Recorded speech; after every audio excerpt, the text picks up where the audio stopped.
Friends, welcome to home recipes. ఈ రోజు మన ఛానల్లో రెసిపీ ఏంటంటే ఒక ఎమ్మి చికెన్ రెసిపీ అండి. చాలా చాలా టేస్టీగా అయితే వచ్చింది. చికెన్ లవర్స్కి అయితే కనుక ఇది కూడా one of the best favourite recipe అయితే అవుతుందండి. అంత టేస్టీగా ఉంది. ఇక రెసిపీలోకి అయితే వెళ్ళిపోదాం. ఫస్ట్ అయితే ఒక మిక్సీ జార్ అనేది తీసుకోవాలి. అందులో నేను చూపించిన ఇంగ్రీడియంట్స్ అన్నీ వేసుకోవాలండి. పచ్చిమిర్చి, అలాగే ఒక 2 ఇంచుల అల్లం ముక్క, ఒక వెల్లుల్లిపాయి తొక్క తీసేసి రెడీ చేసుకోవాలి. అలాగే ఒక 6-7 జీడిపప్పులు వేసుకోవాలి. పచ్చిమిర్చి అంత ఎక్కువ ఎందుకు వేసుకున్నాను అంటే ఈ కర్రీలో నేనైతే కారం అనేది వేసుకోవట్లేదండి. ఓన్లీ పచ్చిమిర్చితోనే వేసుకుంటున్నాను. ఎందుకు అంటే కలర్ అనేది గ్రీన్ కలర్ వస్తుందండి. కారం వేసిస్తే కాస్త రెడ్గా వచ్చేస్తుంది. అందుకని చెప్పి నేనైతే పచ్చిమిర్చి మాత్రమే వాడుతున్నాను. అలాగే ఇందులో సన్నగా తరుక్కున్న ఒక కట్ట పుదీనా, అలాగే సన్నగా తరుక్కున్న ఒక కట్ట కొత్తిమీరను కూడా వేసుకోవాలి.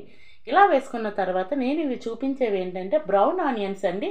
ఉల్లిపాయలు సన్నగా తరిగేసి ఆయిల్లో ఫ్రై చేసుకొని వాటిని అయితే కనుక మిక్సీ జార్లో వేసుకోవాలి. డైరెక్ట్గా ఆనియన్ కంటే ఇలా లైట్ గోల్డెన్ బ్రౌన్ కలర్ వచ్చిన ఆనియన్తో చికెన్ కర్రీ చేయండి. చాలా చాలా టేస్టీగా ఉంటుంది. వీటినన్నింటినీ మీకు వాటర్ సరిపడా వేసుకొని మిక్సీ జార్లో మెత్తని పేస్ట్ అనేది రెడీ చేసుకోవాలి. మరి మెత్తగా కాకుండా అలానే మరి బరకగా కాకుండా మధ్య మధ్యలో ఆపుకుంటూ మిక్సీ అనేది పట్టుకోవాలి. అలాగే ఈ లోపైతే కనుక చికెన్ కూడా నేను రెడీ చేసి పెట్టుకున్నానండి. ముందుగానే క్లీన్ చేసేసి పెట్టుకున్నాను. ఇందులో అయితే కనుక స్పైసెస్ అనేది యాడ్ చేసుకోవాలి. నేను తీసుకునే ఈ చికెన్ అయితే 500 to 700 గ్రామ్స్ అయితే చికెన్ ఉంటుంది. ఇందులో ఒక హాఫ్ స్పూన్ వరకు పసుపు వేసుకోండి. అలాగే పసుపు వేసుకున్న తర్వాత ధనియాల పౌడర్ అయితే ఒక హాఫ్ స్పూన్ టు స్పూన్ వరకు ధనియాల పౌడర్ వేసుకోండి. అలాగే ఒక హాఫ్ స్పూన్ అయితే కనుక జీలకర్ర పౌడర్ వేసుకోవాలి. ఒక హాఫ్ స్పూన్ అయితే గరం మసాలా పౌడర్ వేసుకోవాలి.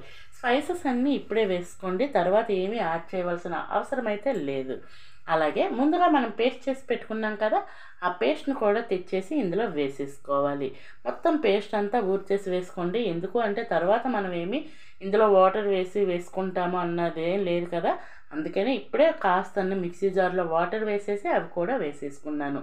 మరి ఎక్కువ వాటర్ ఏమీ వేసుకోవద్దండి, ఎందుకంటే చికెన్లో నుంచి కూడా వాటర్ వస్తుంది కాబట్టి. అలాగే కర్రీకి సరిపడా సాల్ట్ కూడా వేసుకోవాలి. సాల్ట్ వేసుకొని 1 స్పూన్ వరకు ఆయిల్ కూడా వేసేసి బాగా వీటిని ఈ పేస్ట్ అంతా చికెన్కి పట్టేంత వరకు బాగా మర్దనా చేసుకోవాలి. అట్లీస్ట్ ఒక 5 to 10 మినిట్స్ అయితే మర్దనా చేయండి. చికెన్ మరి సాఫ్ట్గా అలాగే టెండర్గా చాలా చాలా టేస్టీగా అయితే ఉంటుంది. ఇలా మొత్తం నేను వీడియోలో చూపించిన విధంగా కలుపుకొని దీన్ని అయితే కనీసం 1 అవర్ అయితే మ్యారినేషన్ చేసుకోవాలి. అలాగే ఇందులో అయితే నేను పెరుగు యాక్చువల్లీ మర్చిపోయానండి, తర్వాత గుర్తొచ్చింది. అందుకని చెప్పేసి అప్పుడు 1 స్పూను గడ్డ పెరుగు కూడా వేసుకొని బాగా మ్యారినేషన్ చేసుకునేటప్పుడే మీరు బాగా పెరుగును కూడా బాగా కలిపేసుకోవాలి. కలుపుకున్న తర్వాత దీన్ని నేను ముందుగానే చెప్పినట్టు ఒక 1 అవర్ పాటు మ్యారినేషన్ అనేది మస్ట్ అండ్ షుడ్ అండి. కంపల్సరీ మ్యారినేషన్ అనేది అవసరం. ఇలా 1 అవర్ తర్వాత మళ్ళీ స్టవ్ వెలిగించి కళాయి పెట్టుకొని అందులో ఒక 2 నుంచి 3 స్పూన్ల వరకు ఆయిల్ వేసుకొని ఆయిల్ హీట్ అయినాక ఇందులో మనం ముందుగా మ్యారినేషన్ పెట్టుకున్న చికెన్ అయితే వేసేసుకోవాలి. వేసుకొని దీన్ని బాగా కలిపేసి మూత పెట్టుకొని కుక్ చేసుకోవాలి. అలాగే ఈలోపు అయితే మీకు చిన్న రిక్వెస్ట్ అండి, మన ఛానల్ ఇంతవరకు ఎవరైనా సబ్స్క్రైబ్ చేయకపోతే ప్లీజ్ అండి సబ్స్క్రైబ్ చేయండి. వీడియో నచ్చితే లైక్ చేయండి. మీ ఫ్రెండ్స్ అండ్ ఫ్యామిలీ మెంబర్స్కి షేర్ చేయండి. అందరికీ చాలా చాలా బాగా నచ్చుతుందండి. ఇంతవరకు ఎవరైనా ట్రై చేయలేని వాళ్ళు ఉంటే ఎలాంటి డౌట్ లేకుండా కంపల్సరీ ట్రై చేయండి. రెసిపీ అయితే అదిరిపోతుందండి. నేనైతే చపాతీతో కానీ పుల్కాతో కానీ ఎక్కువ చేస్తూ ఉంటాను. చాలా చాలా బాగుంటుంది. రైస్లో కలుపుకున్న చాలా ఎక్సలెంట్ అని చెప్పొచ్చు. ఇలా మొత్తం కలుపుకున్నాక మూత పెట్టేసి మధ్య మధ్యలో మనం కలుపుకుంటూ కుక్ చేసుకోవాలి. ఈ చికెన్లో నుంచి వచ్చిన వాటర్ వల్లే మనకి చికెన్ అంతా బాగా కుక్ అయిపోతుందండి. ఇంకేమీ అడిషనల్గా మనం వాటర్ వేయాల్సిన అవసరం లేదు. అలాగే పేస్ట్ చేసినప్పుడు వాటర్ వేసాం కదా, ఆ వాటర్ కూడా రిలీజ్ అవుతుంది కదా. ఈ రెండింటి వాటర్తోనే మనకి చికెన్ అనేది బాగా కుక్ అయిపోద్ది. మరి ఫ్రైగా కావాలి అనుకుంటే దగ్గర పడేంత వరకు చేసుకోవచ్చు అండి. కొంచెం గ్రేవీ కావాలనుకుంటే చేసుకోవచ్చు. కాసేపటికి చూడండి వాటర్ వచ్చింది కదా, ఆ వాటర్ అంతా ఎగిరిపోయేంత వరకు కుక్ చేసుకుంటే చాలు, మనకి చికెన్ అనేది కుక్ అయిపోద్ది. అలాగే మన ఛానల్లో ఇంకా చాలా మంచి మంచి వీడియోస్ ఉన్నాయండి.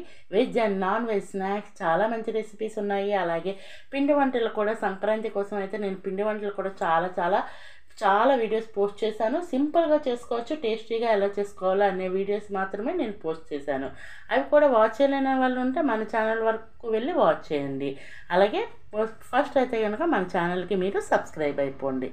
ఇలా ఫైనల్గా అయితే చూడండి, ఆయిల్ మనం వేసిన ఆయిల్ అంతా పైకి తేలితే కనుక కర్రీ అనేది మనకి రెడీ అయిపోయిందని అర్థం. ఇంకాస్త దగ్గర పడేంత వరకు ఉంచుకొని అప్పుడు సర్వ్ చేసుకోవడమే. ఫైనల్ అయితే నేను పుల్కాతో సర్వ్ చేసుకుంటున్నానండి. టేస్ట్ అయితే అమోఘం అండి, చాలా చాలా టేస్టీగా ఉంది. ఫైనల్లీ రెసిపీ అయితే రెడీ అయిపోయింది, ready to eat. Thank you for watching. అందరూ బాగుండాలి, అలాగే అందులో నేను ఉండాలి. ఈటింగ్ టైం అయితే నాది స్టార్ట్ అయిపోయింది. మీకు ఇంకెందుకు లేదండి, మీరు కూడా ఒక్కసారి ట్రై చేసి రెసిపీ ఎలా వచ్చిందో కామెంట్ బాక్స్ ద్వారా నాకు తెలియజేయండి.